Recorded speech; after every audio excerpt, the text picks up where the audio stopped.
The time is finally here. College basketball is coming up quicker than expected, and a project that I've been excited for a long time. The Musketeer Madness podcast, brought to you by the Field of 68. Ben Haller, alongside John Baldridge, will be with you all season long. A little bit of preseason too, for a very highly anticipated season coming up for Xavier. You don't want to miss the exclusive one-on-one interview with Dayvion McKnight we have coming up in just a few minutes.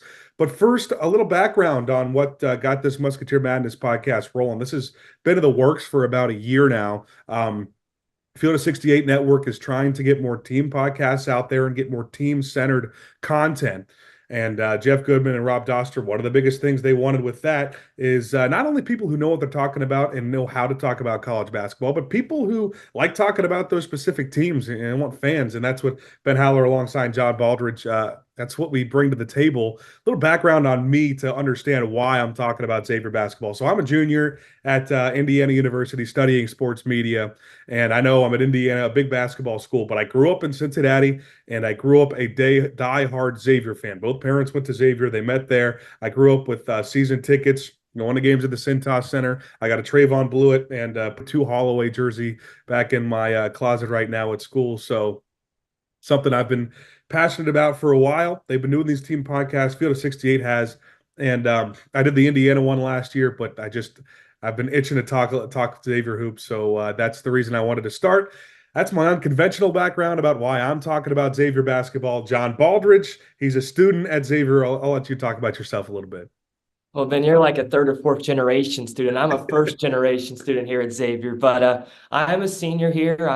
I'm lucky enough to be able to call our baseball games and women's basketball for some of the student radio we set up here at Xavier. But a chance to just be back with you. It's been a couple of years since we covered baseball together, and a chance to talk Xavier basketball. You know, a team this year that's going to look real promising. You bring back Sean Miller for his third year. You have a lot of guys back like Dayvion McKnight, a lot of new guys in. So it's going to be interesting trying to build that chemistry up back again. And you know, you got a chance to do all these interviews this summer. I was up in Wisconsin covering baseball. So chance for myself to hear these interviews, and I'm excited to do that, excited for this journey this year. Yeah, excited for those. And like I mentioned, Dayvion McKnight coming up on the podcast here in a couple of minutes. Don't want to waste too much time with that. Just a little bit about what we're going to be doing as the season gets closer. We're about 5 weeks away from the first game against Texas Southern. It's coming up on November 4th, I believe. That's 5 weeks from this coming Monday. So with each week, we're going to have a podcast that includes an exclusive interview from one of the players that from a Xavier player, possibly Sean Miller coming up. And they're also going to include, we're going to do in-depth previews of position groups. That's how we're going to start things off. So next week, we're going to dive into the point guards. Of course, Dayvion McKnight, Trey Green, some of the incoming transfers who might play point guard. Talk about Riley Anderson, Dante Maddox could be a possibility. And then we're going to throw in Trey Green's going to join the podcast next week. And that's going to be the weekly thing. Hopefully to get those out, those will be live on Friday mornings. That's the goal as we get closer to first tip. And then once the season gets going, that's when things really get fun. We're going to be here all season long. Ben Haller along John Baldridge, of course, with Dayvion McKnight joining the podcast up next on the Musketeer Madness Pod.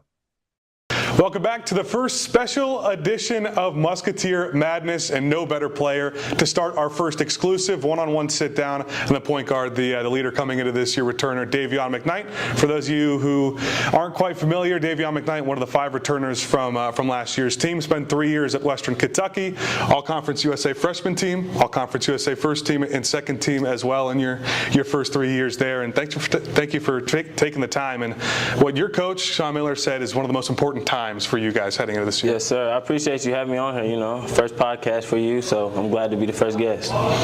This is a special time for a lot of people who, even casual college basketball fans, don't know how important this summer is, especially for a team that a lot of newcomers. They hit the transfer portal really hard. I think over 6 new transfers. What has been your first impression seeing some of the new guys coming into this year? It's awesome. You know, we got a bunch of transfers, like you said, but we got older guys now, so you know everybody knows the game now. You know, they know what they need, they know what they got to put on to come here and fit. So I feel like it was a great, we got a few guys from different schools, and I feel like they fit well here. It's 2 straight years here at Xavier that there has been a heavy percentage of the team that really came out of the transfer portal. That was you last year coming to a new school. How are you using that experience to guide some of the newer guys in this coming portal class? Just being a leader. Like you said, I was in their same position last year, and coming here with Miller, he helped me a lot. He made it easier for me. So just trying to be the point guard that they need and the teammate they need to help for the smooth transition. And then being one of the only few guys that's returning, you have Zach Freeman and Jerome Hunter coming back who didn't play a game last year, but then you got you, Trey Green, and Dalen Swain. What's the role for you guys in leadership-wise? What's the conversation with Coach Miller been like? What's he telling you guys you need to do? We just got to step up. Last year team with Rome and Free getting hurt and being out the whole year is just, it's more on our plates now. 5 returners to where last year we only had 1. Mm-hmm. So just being more coaches on the court and just helping everybody smooth rotation in. Let's go to you individually. What are some of the things the biggest thing, not only you're telling yourself, but the coaches are telling you that you're trying to focus on improving at this summer? Just taking my game to another level, defensively and offensively. Just becoming a better leader than I was last year. In the offense that I already played in a year, so I should be comfortable in it, and just keep, pushing everybody to be great. You go back a season ago, and you're in the portal after 3 years at Western Kentucky. Obviously had a lot of success at Western Kentucky. And then on top of that, you saw the few years prior, at least with Sean Miller, there had been success with players going from Conference USA to Xavier. Was that one of the biggest things that made you choose Xavier?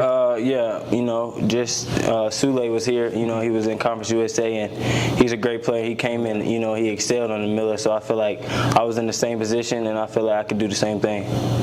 And not only that, you come with a couple other Conference USA guys. You came with Quincy Oliveri and Abu Usman. Were there any conversations? I don't remember exact order of who came when, but any conversations with you guys about? No, it was crazy. I think I went first, and then Q maybe, and then Abu. But no, we were definitely talking. Everybody was talking about Conference USA All-Star meetup. So I feel like it was a good spot for all us to land here.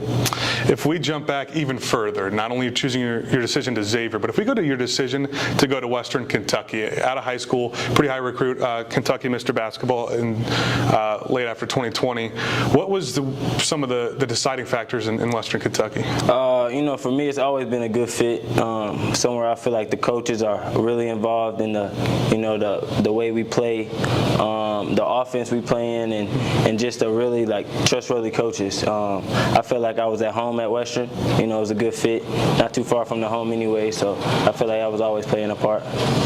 You're 3 years at Western Kentucky. What are your favorite memories? We talked about in the opening of the podcast how All-Conference USA freshman team, first team, second team in your 3 seasons at Western Kentucky. Obviously a lot of individual success, and you had some team success there as well. Yeah, I'd probably say the best memory, probably winning the regular season championship my freshman year. It was my first time cutting the nets on a college floor, so it was great. It was a great feeling.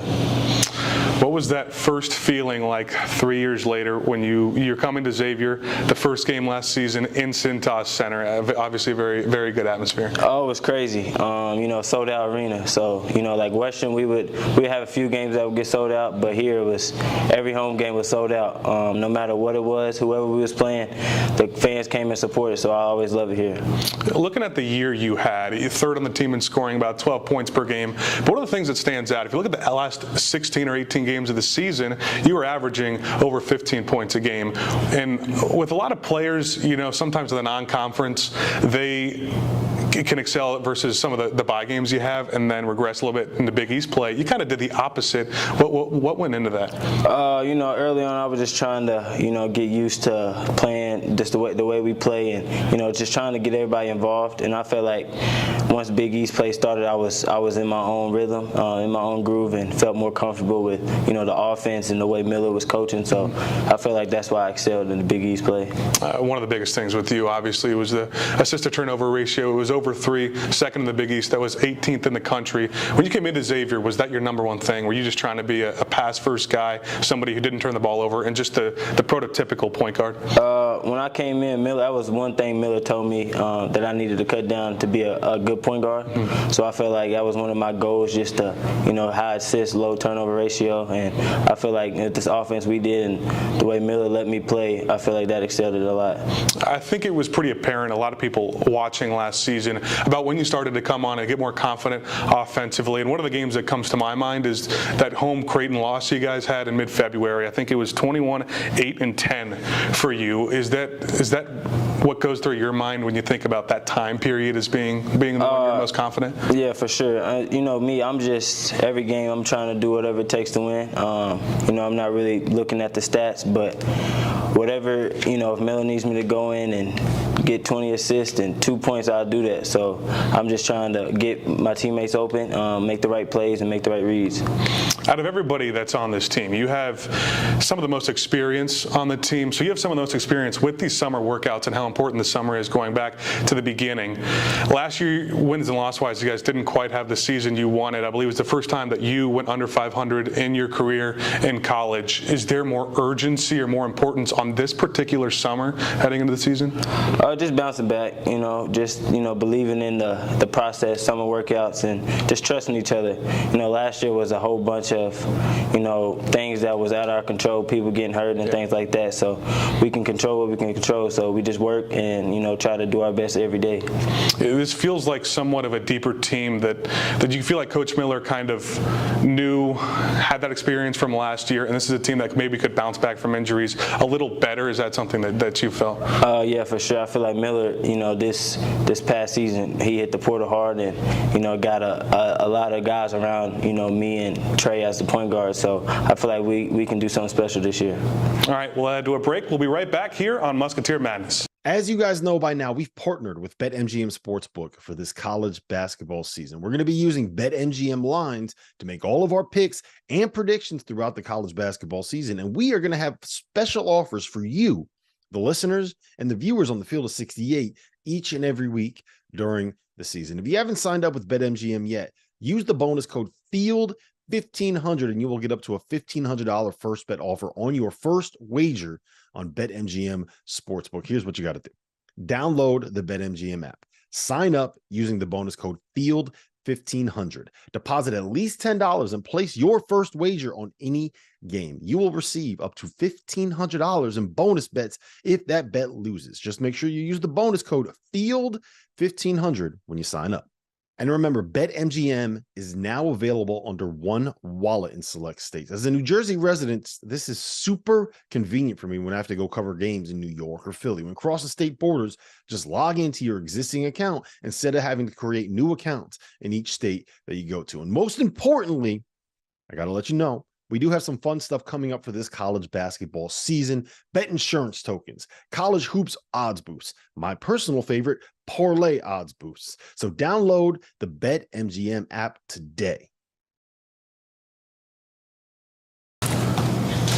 Welcome back to a special edition of the Musketeer Madness podcast. Once again, with our first special guest, exclusive sit-down of the podcast, Dayvion McKnight. Talked a lot about kind of last season and this summer, going into the importance of this summer. I guess we'll get into some individual guys that you've been a leader of for some of the incoming transfer portal guys. A lot of point guards, a lot of guards and scoring guards on the roster. First, I want to start with Roddy Anderson. I think he was one of the later additions to this team coming over from Boise State, but he's somebody who can really score, and we watched practice. One of the most athletic guards at his size that I think we've seen. And what do you kind of expect from him this year? He was point guard at Boise, so he done seen a lot already. I'm just trying to teach him to let the game come to him and just making the right reads and slow down and just being able to play in open space, because he is one of the quicker and more athletic guards play.